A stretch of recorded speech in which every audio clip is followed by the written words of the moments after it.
Silicon dioxide है, ठीक है। SI क्या है, सिलिकॉन O2 है। SiO2 किसके साथ रिएक्ट कर रहा है, 2NaOH के साथ। अब ये वाली वैल्यू याद रखनी है, 2NaOH है, ठीक है। पहले में क्या है, सिर्फ SiO2 और सेकंड में 2NaOH। अब हमने इसके सोल्यूशन में बनाना है Na2SiO3, लेकिन आपने याद रखना है कि इन सब में सबसे पहले क्या है, वाटर रिमूव होता है, ठीक है। सबसे पहले किसको रिमूव कर दिया, वाटर को। उसके बाद हमारे पास क्या क्या बच जाता है, वाटर में अगर देखें तो 2NaOH था जहाँ पे,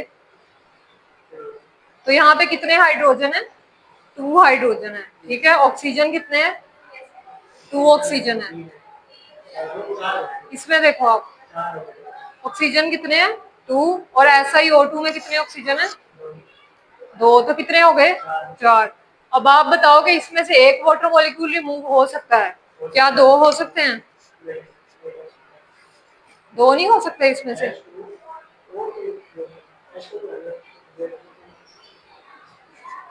H2O, ठीक है, एक रिमूव होगा H2O, तो यहाँ से ये वाला हाइड्रोजन कैंसिल हो गया और ऑक्सीजन कितने रह गए, एक रह गया, ठीक है, और एक कट हो गया। अब हमारे पास कितने ऑक्सीजन है टोटल, 3 ऑक्सीजन है।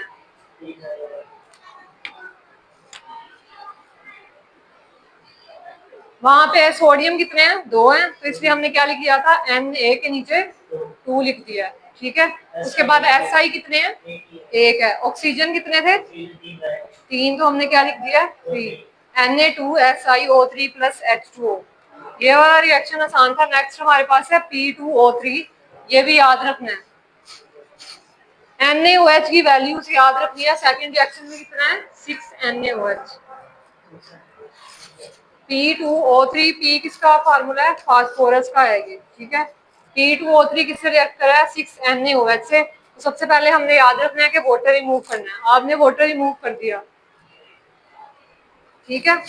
अब इस इक्वेशन में जो है ना, वो पेंसिल से लिखना है कि कितने फास्फोरस हैं, P कितने हैं, ऑक्सीजन कितने हैं टोटल,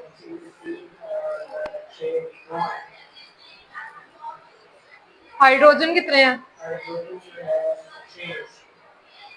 सोडियम 6 है, ठीक है। तो ये हमने सारे रिएक्शन में लिख लिया कितने थे। तो हमने वाटर रिमूव करना है। अब आप देखो कि वाटर के मॉलिक्यूल कितने हैं, 6 है ना यहाँ पे, और ऑक्सीजन कितने हैं, 9। तो इसमें से एक वाटर